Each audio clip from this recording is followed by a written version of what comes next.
श्रोतेहो नमस्कार.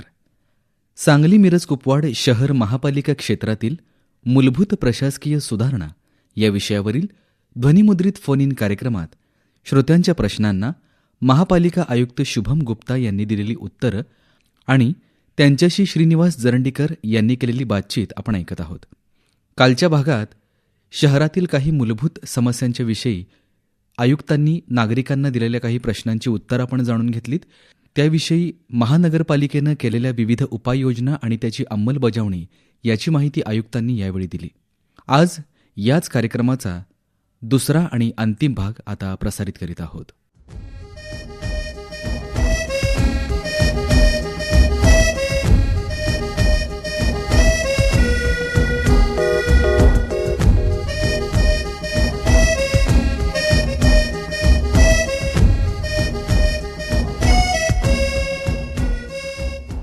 एक चांगल्या सुधारणा म्हणताना गटारी किंवा ड्रेनेज सिस्टीम असं आलं तर या तिन्ही शहरांचा विचार केला तर आपला काय अनुभव आहे की आता काय परिस्थिती आहे आणि त्याच्यामध्ये काय सुधारणा करण्याचा आपला विचार आहे.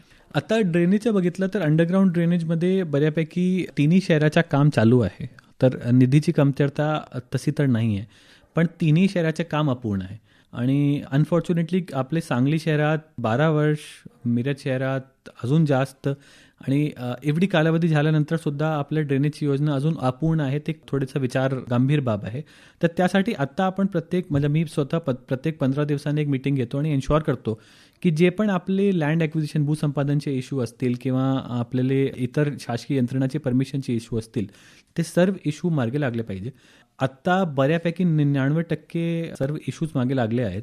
आता एक पाऊस संपत आला आहे आणि पाऊस संपला की मला वाटतं की आपण 31 डिसेंबर 2024पर्यंत सांगली आणि मिरज शहरात किमान ही अंडरग्राऊंड ड्रेनेजची योजना 100% पूर्ण करू शकणार आणि कुपवाड शहराची सुद्धा पुढच्या 1 वर्षात आपण ती योजना पूर्ण करू शकणार. पावसाळ्यानंतर रस्त्यांचं खराब होणं हे सर्वसामान्य झालेलं आहे आणि एकूणच महापालिका क्षेत्रातील रस्ते जर बघितले तर त्या रस्त्यांमध्ये जर सुधारणा करायची असेल तर त्या संदर्भात काय धोरण आहे आणि की ते टिकाऊ पण होतील. 2 बाब याच्यात आहे. एक तर आपल्याला कळायला पाहिजे की कुठे कुठे अतिशय महत्त्वाचे रस्ते आहेत जे आपल्याला प्राधान्याने दिलं पाहिजे. तो एक प्रायोरिटी ऑर्डर आपल्याला सेट करणे खूप गरजेचे आहे महानगरपालिका क्षेत्रात की कुठे कुठे काम आता केलं पाहिजे आणि कुठे 2 वर्षानंतर केलं तरी पण चालेल. तर त्यासाठी एक रोड रजिस्टर आपण आता करतोय जो जिओ एनेबल्ड असणार आहे. त्यामध्ये आपल्याला कुठल्या भागातला रस्ता कुठल्या स्टेजपर्यंत पोहोचलेला आहे आणि त्याची सध्याची परिस्थिती काय ते आपल्याला कळेल. दुसरा DLP जे डिफेक्ट लायबिलिटी पिरियड असतो कुठल्याही रस्त्याच्या त्या डिफेक्ट लायबिलिटी पिरियडचा वापर आपल्याकडे प्रभावीपणे झालेला नाही आहे. तो आता आपण ते DLP पिरियडच्या प्रभावीपणाने वापर आपण आता सुरू करतोय. या महिन्यापासून इनफॅक्ट जे पण रस्ते आपले DLPमध्ये संपत आले आहे ते रस्ते DLPमध्येच सुधारणा झाली पाहिजे तशी एक भूमिका आपण आता घेतलेली आहे. आणि तिसरा जे नियोजनबद्दल आपण म्हटलं तर रोड रजिस्टरचा वापर करून आणि जे लोक बरेच आपल्याला भेटायला येतात त्यांची गरजेची गांभीर बसून सुद्धा आपल्याला ते रस्ते केले पाहिजे असे पण आपण एक प्रयत्न आता महानगरपालिकेच्या वतीने करतोय. रस्त्याच्या संदर्भात आपण बोलत होतो. शहराचं सुशोभीकरण हा देखील एक महत्त्वाचा विषय आहे, विशेषतः पर्यटनाच्या दृष्टिकोनातून. कारण जर नागरिक बाहेरचे नागरिक जर आपल्याकडे आले तर मला असं वाटतं की त्यानिमित्तानं आपल्यालाही इथल्या विकासासाठी एक वेगळी चालना मिळू शकेल. तर अशी काही स्थळं निश्चित केलेली आहेत का की जिथं आणखीन आपल्याला बोलता येईल. आपण या विषयावर बोलूया. एक फोन घेऊया. हॅलो. हॅलो. हां बोला. दिग्विजय बोलतोय मी विश्रामबाग मधून. हा दिग्विजय बोला. तर आम्हाला आता या फोरम मधून हे बोलायचं होतं की विश्रामबाग मध्ये आता सध्या काही बाहेरून आलेले लोक जे आहेत ते भिकारी वगैरे अशा टाईपची जी लोक आहेत तर त्यांनी महानगरपालिकेच्या जागांमध्ये किंवा काही मोकळ्या प्लॉटमध्ये त्यांच्या झोपड्या उभा केलेल्या आहेत आणि त्यांचे रोज तिथं भांडणं वगैरे सगळे चालू असतात आणि तो सगळा परिसर वगैरे त्यांनी असा अस्वच्छ करून टाकलेला आहे. तर या संदर्भात आपण त्यांना काही सांगू शकतो का किंवा काही गोष्टी अशा काही अवॉइड करू शकतो का या फ्युचरमध्ये. कारण तिथं थोडंसं ते खूप वाढत चाललेलं आहे. सुरुवातीला 1 नंतर असे 2 अशा करत करत तिथं 20-25 लोकांची ते टीमच झालेली आहे. दिग्विजय, आपण याच्यात तुमचा जे वैयक्तिक इश्यू आहे तो आपण लगेच बघू शकतो. त्या व्यतिरिक्त एकूण महानगरपालिका क्षेत्रात कारण खूप महत्त्वाचा मुद्दा आपण मांडला आहे की जे महानगरपालिकेचे ओपन स्पेसेस आहे किंवा महानगरपालिकेच्या मालकीची जागा आहे त्याच्या सर्वेक्षण आणि संरक्षण झाला पाहिजे. तर तो सर्वेक्षण ऑलरेडी चालू आहे आणि संरक्षणसाठी आपण आता प्रत्येक ओपन स्पेसच्या डेव्हलपमेंट किंवा फेन्सिंगच्या नियोजन आता आपण करतोय. बऱ्यापैकी प्रत्येक जागेवर एक फलक पण लावण्यात येणार आहे, जिथे आपल्याला कळेल की महानगरपालिकेची क्षेत्रात ही जागा आहे, तर तिकडे कुठल्याही प्रकारचे अतिक्रमण करू नये. आणि जर केला तर त्यासाठी ग्रीव्हन्स पोर्टल सुद्धा आपण नागरिकांना उपलब्ध करून देणार आहोत, जेणेकरून नागरिकांना पहिलं अतिक्रमण झाल्यानंतरच आम्हाला माहिती देता येईल आणि ती माहिती मिळताच आम्ही लगेच त्याचं निराकरण करून लगेच अतिक्रमण मुक्त त्या जागेला करू शकणार. बरोबर सर. म्हणजे आता असं काही की नागरिकांच्या समस्यांचा एखादा फोटो असेल किंवा एखाद्या गोष्टीचं त्यांनी जर विसल ब्लोअर म्हणू शकेल की त्याला की असं काही करता आलं तर आम्हाला एखाद्या फोटोवर ते काही अपलोड करता आले किंवा तिथून काही करता आलं तर मे बी त्याचा कॉग्निझन्स घेऊन अशा काही अपकमिंग काही महानगरपालिका करणार असेल तर आम्हाला कळलं तर बरं होईल. पुढच्या 1.5 ते 2 महिन्यामध्ये आपल्याला एक मोबाईल ॲप उपलब्ध करून दिली जाणार आहे प्रत्येक नागरिकांना, आणि त्यामध्ये फोटो अपलोड करून आपली विविध प्रकारची तक्रार असतात ती तक्रार अपलोड करण्याची फॅसिलिटी उपलब्ध करून देण्यात जाणार आहे, आणि त्या तक्रारच्या गंभीर संज्ञान घेऊन आम्ही सगळे निराकरण करणार आहोत.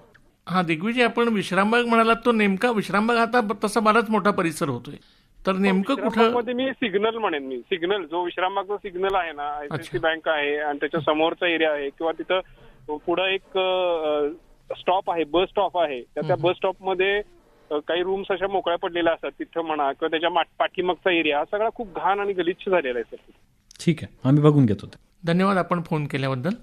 आपण सुशोभीकरणाबद्दल आपण बोलत होतो, तर काय सांगता येईल? सुशोभीकरणात आपण तुम्ही म्हटल्याप्रमाणे तसे बघितलं तर आपल्याकडे खूप प्राचीन पर्यटन स्थळ आपले सांगली शहरात तसे तर नाही आहे, खूप जास्त प्रमाणात थोडक्यात आहेत. पण आपण आता ही बाब खूप महत्त्वाची आहे की सांगलीकरांना स्वतःच्या शहरात कुठेतरी रात्री संध्याकाळी जाऊन त्यांना एक आनंदाचं वातावरण निर्माण करण्याची शक्यता राहिली पाहिजे. आपण एक फोन येतोय आणि त्यानंतर परत या विषयावर बोलूया. हा नमस्कार, मी योगेश बोलतो वाटवे. हो बोला. हा, माझी जरा एक आयुक्तांकडे एक तक्रार होती, म्हणजे थोडी समस्या आहे. आम्ही कापडपेठेत राहतो, व्यापारी लोक सगळे, तरी भटक्या कुत्र्यांचा फार त्रास आहे सध्या. सकाळी जाणारी येणाऱ्या लोकांच्या अंगावर धावून जाणे वगैरे असं प्रकार घडतात, घाण करतात कुत्री. ते वारंवार आम्ही हे करून सुद्धा तक्रार करून गाड्या येत नाही आहेत. योगेश, आपला महानगरपालिका क्षेत्रात भटक्या कुत्र्याचा मुद्दा खूप मोठा आहे. मला यांच्या 100% म्हणजे गंभीर नोंद मी घेतलेली आहे. आता आपल्याकडे एक डॉग व्हॅन असल्यामुळे आपण एक दिवशी फक्त 10 कुत्र्याच्या आपण पकडू शकतो आणि त्याच्या आपण ऑपरेशन करू शकतो, कारण ती संख्या भटक्या कुत्र्याची खूप मोठी असल्यामुळे आपण आता डॉग व्हॅनची संख्या पण वाढतोय, OTची संख्या पण वाढवतोय, OPDची संख्या पण वाढवतोय, आणि बऱ्यापैकी याचा एक परमनंट सोल्युशन झाला पाहिजे आणि लोकांना कुठल्याही प्रकारच्या भटक्या कुत्र्यामुळे त्रास नाही झाला पाहिजे, त्यासाठी नियोजन आता आपण करतोय. आणि मला वाटतंय की पुढच्या 2-1 महिन्यामध्ये याच्यामध्ये खूप मोठ्या प्रमाणात सुधारणा आपल्याला दिसेल. Okay sir, okay, thank you. धन्यवाद. आपण सर सुशोभीकरणाविषयी बोलत होतो. हो, तो सुशोभीकरणामध्ये आम्ही आता काय केलं, आता आम्ही 2-3 ते स्पॉट्स आयडेंटिफाय केलो आहेत जिथे आपल्याला एक ग्रीनफील्ड डेव्हलपमेंट आपल्याला करता येईल. बऱ्यापैकी जे ऑलरेडी नॅचरल लँडस्केप आहे त्याला अजून सुधारणा करून त्याच्यावर काय आपल्याला करता येईल, जिथे सांगलीकरांना तिकडे संध्याकाळी रात्री दुपारी जाऊन त्यांना एक चांगला वाटेल असं वातावरण निर्मिती करता येईल का, तो असे 2-3 स्पॉट्स आम्ही आयडेंटिफाय केलो आहे. त्याचसोबत शहरात ओव्हरऑल एक सौंदर्यीकरण झालं पाहिजे, त्यासाठी काही डिवायडर डेव्हलपमेंटचे प्रोजेक्ट्स आम्ही घेतलो आहे. आता मला वाटतं की जेव्हापासून मी सांगलीत आलो तेव्हापासून मी असा विचार करतो आणि आता प्रयत्न पण त्याच्यावर चालू झाला आहे की आपल्याला सांगली शहरात साईन बोर्ड्स खूप कमी प्रमाणात आहे. कोणाला कुठेही जायचं असेल तरी गुगल किंवा लोकांना विचारावं लागतं, पण सांगली शहरात तसे साईन बोर्ड्स खूप कमी प्रमाणात आहे, तर ते सुद्धा झाले पाहिजे. ते झाले तर लोकांना एक चांगलं वाटेल की त्याच्या शहरात त्यांना कुठेही जायचं असेल तरी शासकीय सायनेजेसच्या माध्यमाने ते पोचू शकतात. तो असे बरेच विषय आहेत जे आपण ब्युटिफिकेशनमध्ये घेतोय आणि मला वाटतंय की काही प्रमाणात याच्यात यशस्वी आपण लवकरच होणार आहोत. बरोबर साहेब, आपण आता एक विषय सुशोभीकरणाचा निघाला म्हणून आपल्या महापालिकेच्या कार्यालयाशेजारीच प्रतापसिंह उद्यान नावाचं जे उद्यान आहे ते उद्यान एकेकाळी खूपच म्हणजे इतकं आकर्षणाचा बिंदू होतं, म्हणजे पिढ्या त्या उद्यानावरती म्हणजे त्यांचं मनोरंजन झालेलं आहे. खूप मोठ्या प्रमाणावर तिथं वन्यप्राणी असायचे, येणं जाणं मुलांचं तिथं असायचं. तर आता काही नियम पण बदललेले आहेत म्हणजे हिंस्र प्राणी बाळगण्याबद्दल वगैरे, पण तरीही अशा काही संकल्पना आहेत का की काही आपण एखादं असं काही उद्यान आपल्या तिथेच असं नव्हे पण एकूण महापालिका क्षेत्रात आपण करू शकू? 2 बाब आहे. म्हणजे प्रतापसिंग उद्यान सारखे उद्यान आपण 100% करणार आहोत, पण त्यासोबत आपण अजून विविध थीम्सचे उद्यान पण करण्याचा प्रयत्न करतो. जसे एक डॉग पार्कची संकल्पना आता आपण केलो आहे, तसेच आपले एक बर्ड पार्क चालू आहे, तसेच आपले अजून 2 वेगवेगळे प्रकारचे उद्यान आपण करण्याचा प्रयत्न करतोय. पण तसेच ओव्हरऑल बघितलं तर उद्यानाबद्दल महानगरपालिका क्षेत्रात थोडक्यात काम करण्याची आवश्यकता आहे असं मला वाटलं. तर आपण आता उद्यान वाईज आपण झोनल डेव्हलपमेंट करण्याचं नियोजन करण्याचा प्रयत्न करतोय आणि झोन वाईज प्रत्येक उद्यानामध्ये एक सर्टेन थीम वाईज डेव्हलपमेंट झाला पाहिजे, जेणेकरून लोकांना तिकडे सकाळी गेल्यानंतर त्यांना एक खूप छान वाटलं पाहिजे. जिथे जिथे आपले कारंजे आहे ते कारंजे चालू झाले पाहिजे, तर लोकांना खूप चांगला वाटते सकाळी गेल्यानंतर संध्याकाळी गेल्यानंतर. तो तसा प्रकारचा आपण एक झोन वाईज डेव्हलपमेंट उद्यानाबद्दल पण करण्याचा प्रयत्न करतोय. बरोबर. एकूण आपल्या याच्यामध्ये या सांगली, मिरज आणि कुपवाड ह्या 3 शहरांची ही महापालिका बनलेली आहे. ह्याचा विकास करणं म्हणजे ह्या तिन्हींचाही समतोल विकास करणं हे एक वेगळं आव्हान आहे. तुम्ही त्याच्याकडे कसं बघता? मला वाटतंय की सांगली, मिरज आणि कुपवाड जर एक महानगरपालिका असली तरी पण तिन्ही शहराचे चॅलेंजेस खूप वेगवेगळे आहेत आणि तिन्ही शहराचे चॅलेंज वेगवेगळ्याने समजून त्याचा समतोल विकास कसा झाला पाहिजे याबद्दल विचार करणं खूप महत्त्वाचं आहे.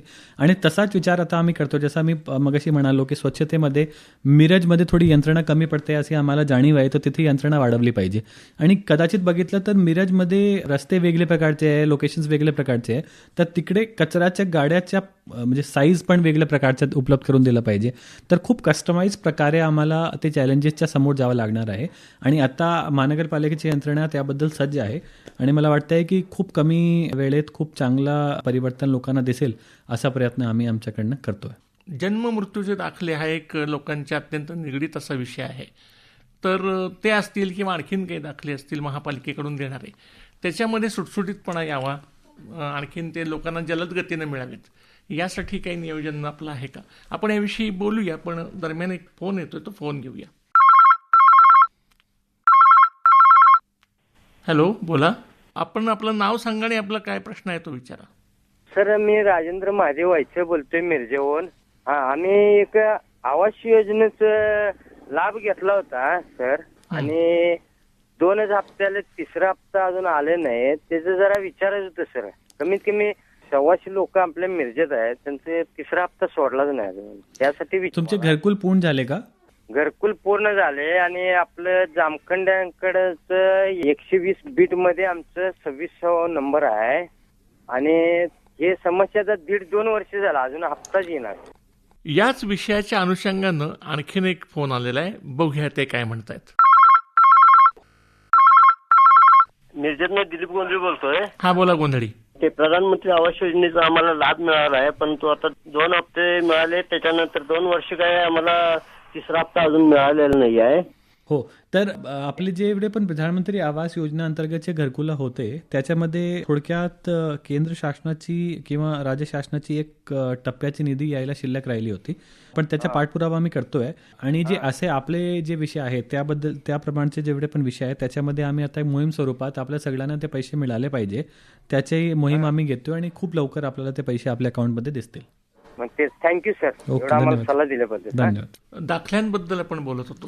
दाखल्यांबद्दल आपण जे महत्वाचे 3 दाखले आपण महानगरपालिकेच्या वतीने देतो, जन्म, मृत्यू आणि विवाह, तर तिन्ही नोंदण्यामध्ये पूर्वीच्या प्रोसेसमध्ये असा होत होतो, ऑल्दो चांगला ऑनलाईन सिस्टम होता तरी पण लोकांना कुठलाही दाखला पाहिजे असेल तरी 2 ते 3 वेळा महानगरपालिकेला यायला लागत होता.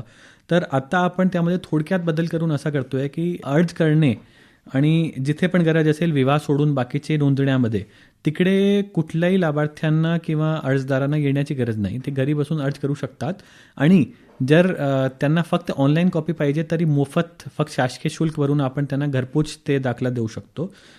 त्यांना जर स्वतःहून प्रिंट काढून पाहिजे तरी ते येऊन घेऊ शकतात आणि जर त्यांना घरपोच प्रिंट पाहिजे तरी थोडे अतिरिक्त शुल्क देऊन ते घरपोच त्यांना तो दाखला मिळू शकतो. अच्छा, एक फोन येतोय, आपण बोलूया त्यांच्याशी. हॅलो. Hello sir. हा नमस्कार, मी राजेंद्र नातू मिरज शहर मधून बोलतो. हा, बोला.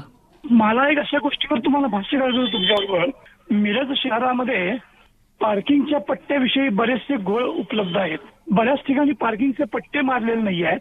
तो विशेष वाहतूक शाखेकडे जरी जात असला तरी पट्टे मारण्याचं काम महानगरपालिकेकडे आहे असं ते सांगतात. आणि त्याच्यामुळं नागरिक गडबडीच्या वेळी अनेक ठिकाणी गाड्या लावतात आणि त्या गाड्या उचलल्या जातात. हा पार्किंगच्या प्रश्नाचा एक विषय. म्हणजे पोलीस प्रशासन आणि महापालिकेनं हा म्युच्युअल अंडरस्टँडिंग मधून नागरिकांना यातनं सुविधा कशी मिळेल याचा विचार करणं एक गरजेचं आहे. हा एक भाग. आणि दुसरी गोष्ट सगळ्यात मिरज शहराकरता मंडईचा जो विषय राहिलेला आहे पेंडिंग. आता मंडईचं बांधकाम चालू आहे. गेली कित्येक वर्ष 13 कोटी रुपये आपण खाले साहेबांनी त्याला मंजूर केलेले आहेत. तरी सुद्धा अजून मंडईचं काम कम्प्लीट होत नाहीये. लोणी बाजारमधून मंडई काढून पर्यायी विजापूर वेशी जागेत बसवलेत. तिथेही त्या लोकांना सुविधा नाही आहेत, नागरिकांनाही त्रास होतो आणि मंडईचा प्रश्न आतापर्यंत अपूर्ण पद्धतीने सुरू आहे. नागरिकांना याबद्दल खूप यातना सहन कराव्या लागतात. धन्यवाद. आपले 2 मुद्दे आहेत. पार्किंगच्या पट्ट्याची मार्किंगचा जो मुद्दा आहे तो ट्रॅफिक डिपार्टमेंट खरंच बोलत आहे की तो रस्त्यावर मार्किंग करण्याची जबाबदारी महानगरपालिकेची आहे. त्यासाठी ट्रॅफिक डिपार्टमेंटसोबत आता आम्ही वार्तालाप करतोय आणि त्याच्याशी बोलून कुठे कुठे आपल्याला ते पट्टे मारले पाहिजे ते पट्टे मारण्याच्या नियोजन आम्ही करणार आहोत. त्या व्यतिरिक्त जे भाजी मंडईच्या महत्त्वाचा मुद्दा आपण मांडला त्यामध्ये आत्ता आल्याने मला वाटतं 4 महिन्या अगोदर मी तिकडे व्हिजिट दिलो होतो. तिकडचा जे मुद्दा आहे तो थोडासा कठीण आहे. त्यामुळे जागेची भूसंपादनचे इश्यू असल्यामुळे तिकडे आपल्याला खूप थोडी वेळ लागतोय त्याला सॉल्व्ह करायला. तरी पण आपण असं आता करतोय की जिथे जी भाजी मंडई ऑलरेडी बांधण्यात आलेली आहे ज्या प्रमाणात ती भाजी मंडई आपल्याला तत्काळ सुरू केली गेली पाहिजे. आणि जे मागच्या भाग भाजी मंडईच्या बांधण्याचा राहिला आहे त्यासाठी जे संबंधित जागा ओनर आहे त्याच्याशी बोलून ती जागा भूसंपादन करून तत्काळ तिकडे अप्रोच रोड सुद्धा देऊन आपल्याला भाजी मंडई बांधली गेली पाहिजे. आणि तो खूप गंभीर विषय आहे, आम्हाला सुद्धा माहीत आहे आणि तो प्रश्न सुद्धा लवकरात लवकर आम्ही निकाली काढणार. सर एकच त्याविषयी एक गोष्ट सांगू. हो बोला. जे आपण भाजी मंडईचं काम आता आपल्याकडनं अपूर्ण राहिलंय त्यामुळे काय होतं बरेच भाजीवाले हातगाडी घेऊन व्यवसाय करतात. हो. आणि एक हातगाडी जवळजवळ नाही म्हटलं तर 9x9 81 स्क्वेअर फूट जागा व्यापते. आपण नवीन भाजी मंडईमध्ये जर तेवढ्या लेवलचे कट्टे दिलेले नाहीयेत तर कमी जागेमध्ये भरपूर लोक बसतील आणि हे बाहेर रस्त्यावर लोक काम करताना खूप जागा व्यापतात. त्यामुळे वादावादीचा प्रसंग होतात. हो. त्यामुळे लोकांना खूप त्रास सहन करावा लागतो. हो तो विषय आहे गंभीर जसं मी म्हटलं. 250 हॉकर्स लोकांची नोंदणी आहे. हो. झोन पद्धतीनं. हो ते पण करणार. याचा जाणीवपूर्वक विचार करा. हो. धन्यवाद. जन्म मृत्यू दाखला. तर जसं मी म्हणत होतो की जन्म आणि मृत्यूच्या आपण आता घरपोच थोडा अतिरिक्त शुल्कमध्ये देतोय. आणि जे आपले विवाह दाखले पण आहे, विवाह नोंदणी पण आहे, त्यासाठी पण जे दंपत्य आहे त्यांना फक्त एकच वेळी आपल्या महानगरपालिकेला यावं लागणार. तो शासकीय नियम असल्यामुळे आपल्याला त्याला नकार देता येत नाही. तर खूप सुरळीत पद्धतीने लोकांना दाखले मिळाले पाहिजे, वेळेवर मिळाले पाहिजे. राईट टू सर्व्हिस ॲक्ट प्रमाणे, सेवा हमी कायद्याप्रमाणे त्यांना वेळेवर ते दाखले मिळाले पाहिजे. त्याबद्दल नियोजन आता आपण करतोय आणि मला वाटतं आहे की खूप चांगल्या पद्धतीने लोकांना ती सेवा मिळणार आहे आणि घरपोच सेवा मिळणार आहे. अच्छा. आरोग्य शहरातल्या नागरिकांचं सतत व्यवस्थित राहावं आणि त्याच्यामध्ये वेगवेगळ्या लसीकरणाच्या संदर्भात सुद्धा महापालिकेची महत्त्वाची भूमिका असते. आणि मला वाटतं तपासणीची सुद्धा एक वेगळी सुविधा महापालिकेनं केलेली आहे. म्हणजे नागरिकांना अत्यंत अल्प दरात सुविधा आपण देतो. काय सांगता येईल? आपल्या तरी मध्यवर्ती निदान केंद्र आहे तिकडे सध्या जे महालॅब्सकडनं जे टेस्ट उपलब्ध करून देण्यात येत आहे त्या व्यतिरिक्त सुद्धा मोठ्या प्रमाणात सबसिडाईज रेट्समध्ये आपण सर्व टेस्ट उपलब्ध करून देतोय. सरासरी बघितलं तर जवळजवळ 75% कमी मार्केट रेटमध्ये आपण ते सर्व टेस्ट त्यांना उपलब्ध करून देतोय. आणि तो केंद्र सध्या महानगरपालिका स्वतः चालवत आहे. त्यासोबत मला वाटतं आहे की आपण जे आरोग्यसेवा देतो आपले प्राथमिक आरोग्य केंद्रात तसेच आपले मध्यवर्ती निदान केंद्रात तिकडे एक फक्त टप्पा राहिलेला आहे. तो आहे एक स्वतःच्या जेनेरिक औषधच्या एक स्वदेशी. तो सुद्धा आपण आता महानगरपालिकेच्या वतीने करण्याचा प्रयत्न करतोय. आणि तो झाला की मला वाटतं आहे की जे आपले एस्पेशली गरजू जे आपले नागरिक आहे त्यांना खूप चांगल्या प्रमाणात ती आरोग्य सुविधा उपलब्ध होऊन जाणार आहे. बरोबर. एक नवीनच विषय असा आलाय की ज्येष्ठांसाठी BCG लस. हो. तर ते लसीकरण देखील आपल्याकडं आता सुरू होतं. इनफॅक्ट महानगरपालिका आपली सांगलीची काही पायलट शहरांमधनं निवडण्यात आलेली आहे आणि तिथे आपण 18 वयोगटापेक्षा जास्तचे जे लोक आहेत ज्यांना 6 प्रकारचे सिम्पटम्स आहेत त्यांना ती लस आपण देतोय. आणि ती मोहीम स्वरूपात आपल्याला द्यायची आहे कारण आपल्याला माहीत असेल की भारताच्या टार्गेट आहे, लक्ष्य आहे की आपल्याला 2025पर्यंत TB संपवायचे आहे. आणि त्यासाठी या प्रायोगिक तत्वावर आपण adults BCG adult BCG vaccine देण्याचा प्रयत्न करतोय आणि मला वाटतं आहे की सांगली शहर 100% याच्यामध्ये पण इतर आरोग्य सेवाप्रमाणेच खूप चांगला काम याच्यात आपण करणार आहोत. बरोबर. आज आपण बघितलं महापालिकेचा चेहरामोहरा बदलण्याचं एक धोरण आपलं आणि आपल्या टीमचं दिसतंय. आपण मुळात जेव्हा सांगलीकडे आलात आणि आत्तापर्यंतचा आपला जो सांगलीचा काही महिन्यांचा अनुभव आहे, तर आपण सांगलीकडे कसं बघताय आणि काय आपल्याला अपेक्षा? या कार्यक्रमातला हा शेवटचा प्रश्न मी विचारतो आपल्याला. मला वाटतंय की सांगली म्हणजे मी महाराष्ट्राच्या नसल्यामुळे सांगलीबद्दल मी बाहेरून खूप चांगलाच ऐकलं होतं की खूप सुंदर शहर आहे, चांगला शहर आहे, लोक खूप चांगले आहेत. आणि जेव्हा मला इकडे येऊन काम करण्याची संधी मिळाली तेव्हा माझा अनुभव तसाच होता की लोकांच्या खूप प्रेमाचा भाव माझ्याबद्दल होता. खूप लोकांना माझ्याकडनं अपेक्षा पण होती, कारण योगायोगाने एक 15 वर्षानंतर एक IAS ऑफिसर आला होता आणि वयामध्ये पण थोडा कमी होता, तर त्यांची अपेक्षा माझ्याकडनं खूप जास्त होती. पण मला वाटतंय की सांगलीकडे जर मी असं एक शहर म्हणून बघितलो, तर शहर म्हणून बघितल्यानंतर सांगलीची एक खूप पोटेन्शियल असलेली सिटी मला दिसली आणि खूप लो हँगिंग फ्रूट्स मला दिसले. आणि मला वाटतंय की सांगलीत उत्पन्नवाढी असो, सोयीसुविधा असो, कुठल्याही प्रकारची विषय असो, तरी खूप चांगल्या पद्धतीने आपल्याला शहराचा विकास करता येईल अशी माझी धारणा आहे. आणि त्याचप्रमाणे आपण पुढे जाण्याचा प्रयत्न पण करतोय. वातावरणाच्या दृष्टीनेही मला वाटतं सांगलीत खूप चांगला काम करण्याची संधी आहे आणि या शहराच्या परिवर्तन लोकांच्या सहकार्य नेहमीच भेटत असते. म्हणून अजून या शहराचा विकास आपल्याला करण्याची चांगल्या प्रकारे आपण पुढे जाऊ शकतो असं मला वाटतं. नक्कीच. या कार्यक्रमातला एक शेवटचा फोन घेऊया.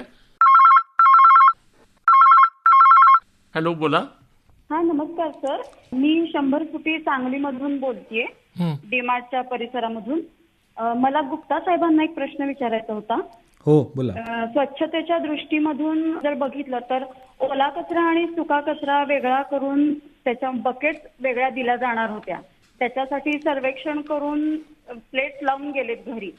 तर साधारण हे काम पूर्ण व्हायला किती दिवस लागतील? आणि दुसरा एक महत्वाचा प्रश्न म्हणजे ओला कचरा सुका कचरा तर घेतात वेगळा वेगळा आमच्याकडून, घंटागाडी येते तेव्हा, पण मेडिकलचा जो कचरा आहे तो आमच्याकडून घेतला जात नाही. म्हणजे तुम्ही मेडिकल कचरा याच्यामध्ये घालू नका किंवा ह्याचं कंपार्टमेंट वेगळं नाहीये असं आम्हाला सांगितलं जातं. तर तो कचरा नेमका आम्ही टाकायचा कुठे आणि त्याच्यासाठी काही अंमलबजावणी केली जाते का? हे 2 प्रश्न होते सर. हो मॅडम, आपला जे प्रश्न होता की स्वच्छतेबद्दल जे 2 ट्विन बिन्स आपल्याला दिले जाणार आहेत ते आता आपण स्वच्छ भारत मिशन आणि स्वच्छ महाराष्ट्र या अभियानांतर्गत आपण ते आता बिन्स पुरवठा करण्याची कारवाई आपल्याकडनं चालू आहे. मला वाटतं एक लवकरात लवकर आपल्याला ते बिन्स सुद्धा उपलब्ध करून देणे जाणार आहे. पण माझी असेच आपल्याला विनंती राहील की आपण स्वतःहून पण एक साधा बिन जे आपले बिन्स असतात त्याच्यावर फक्त आपण एक हिरवा आणि निळा असा आपण लिहून दिला तरी ते ट्विन बिन्सचं काम करणार आहे. तरी आपण तात्पुरत्या स्वरूपात तेवढा किमान करा. आणि दुसरा जे बायोमेडिकल वेस्टबद्दल आपण म्हटलं तर शासकीय नियमाप्रमाणे जे आपण डेली लाईफमध्ये आपण एक घरगुती स्वरूपात जेवढा मेडिकल वेस्ट जर आपला असेल तरी तो आम्ही सुका आणि ओला कचरामध्ये आम्ही तुमच्याकडनं घेऊ शकतो. पण जर तो व्यावसायिक स्वरूपाचा तुमचा बायोमेडिकल वेस्ट असेल तरी शासकीय नियमाप्रमाणे तो डिस्पोज करण्याची जबाबदारी आपली स्वतःची आहे. आणि त्यासाठी महानगरपालिकेच्या वतीने आत्ता एक बायोमेडिकल वेस्ट प्लांट सुरू करण्याचा प्रयत्न आम्ही करतोय. तर काही दिवसानंतर आपण तिकडे पण तो वेस्ट उपलब्ध करून देऊ शकणार. बरोबर आहे, पण कसं आहे घरगुती स्वरूपातलाच असतो मेडिकल कचरा, पण तो घेतला जात नाही सर. आम्हाला नकारच ऐकायला मिळतो. म्हणून मी हा प्रश्न खास करून चालेल, मग तो विषय मी बघून घेतो. Okay sir, thank you. धन्यवाद. धन्यवाद फोन केल्याबद्दल. आणि आपण BCG लस हा विषय झाला होता आणि आपण अनेक आज विषयांना गुप्ता साहेबांच्या उपस्थितीत इथं चर्चा झाली. आणि महापालिका एकूण आपण महापालिका कसं बघता आपण सांगली शहराकडे हा एक विषय चालला होता आपला. तर मी सांगत होतो की महानगरपालिकाकडे ओव्हरऑल माझा दृष्टिकोन असाच आहे की या शहरामध्ये भरपूर पोटेन्शियल आहे. काही असे बाबी आहे जे आपल्याला लगेच केले पाहिजे, चाहे ते आपले बांधकाम संदर्भात असेल, शहरामध्ये काही लँडमार्क प्रोजेक्ट्स आणायचा विषय असेल, उद्यान विकसित करण्याचा विषय असेल, रस्ते विकसित करण्याचा विषय असेल. तरी हे जे प्रलंबित विषय आहे कुठे ना कुठे, हे सगळे प्रश्न जेव्हा आपण मार्गी लावणार आणि ते खूप लवकरात आपल्याला खूप कमी कालावधीमध्ये ते करता येते, जेव्हा आपण करू शकलो तर मला वाटतं खूप चांगल्या पद्धतीने आपल्याला याच्यामध्ये सांगलीच्या विकासात्मक धोरणामध्ये आपल्याला खूप चांगला प्रतिसाद देण्यामध्ये यश मिळेल. धन्यवाद गुप्ता साहेब. आपण आज आपल्या अत्यंत व्यग्र शेड्यूलमधून सुद्धा वेळ काढून या नागरिकांच्या समस्या ज्या नागरिकांनी मांडल्या त्यांना त्या ऐकून घेतल्यात आणि त्यांना देखील आपण एक चांगल्या पद्धतीनं मार्गदर्शन केलं. मला असं वाटतं की मी कार्यक्रमाच्या सुरुवातीच्या टप्प्यात बोललो होतो की एखादी अधिकारी व्यक्ती आपल्या शहरात येते, आपल्या शहराची नसताना ते आपल्या शहराच्या विकासासाठी हिरिरीना रस्त्यावर उतरते आणि आपल्या बरोबरीनं काम करू इच्छिते, तर साहजिकच लोकांच्या अपेक्षा वाढणं साहजिक आहे.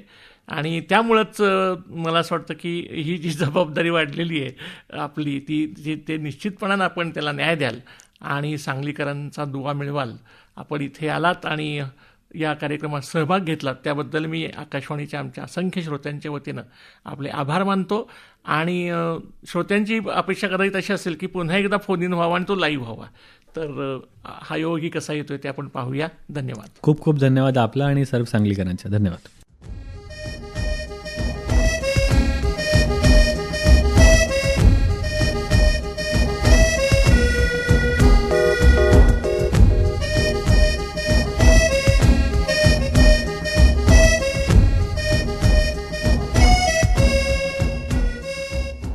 श्रोते हो, सांगली मिरज कुपवाड शहर महापालिका क्षेत्रातील मूलभूत प्रशासकीय सुधारणा या विषयावरील ध्वनिमुद्रित फोन इन कार्यक्रमात श्रोत्यांच्या प्रश्नांना महापालिका आयुक्त शुभम गुप्ता यांनी दिलेली उत्तरं आणि त्यांच्याशी श्रीनिवास जरंडीकर यांनी केलेली बातचीत आत्ताच आपण ऐकलीत. या कार्यक्रमाचा दुसरा आणि अंतिम भाग आपण ऐकलात. या कार्यक्रमासाठी तांत्रिक सहाय्य केलं होतं सुखदेव बागल यांनी. ध्वनिमुद्रण आणि संकलन प्रसाद अर्जुने यांचं होतं आणि या कार्यक्रमाचे सादरकर्ते होते श्रीनिवास जरंडीकर. हा कार्यक्रम आकाशवाणीच्या सांगली केंद्रावरून प्रसारित करण्यात आला.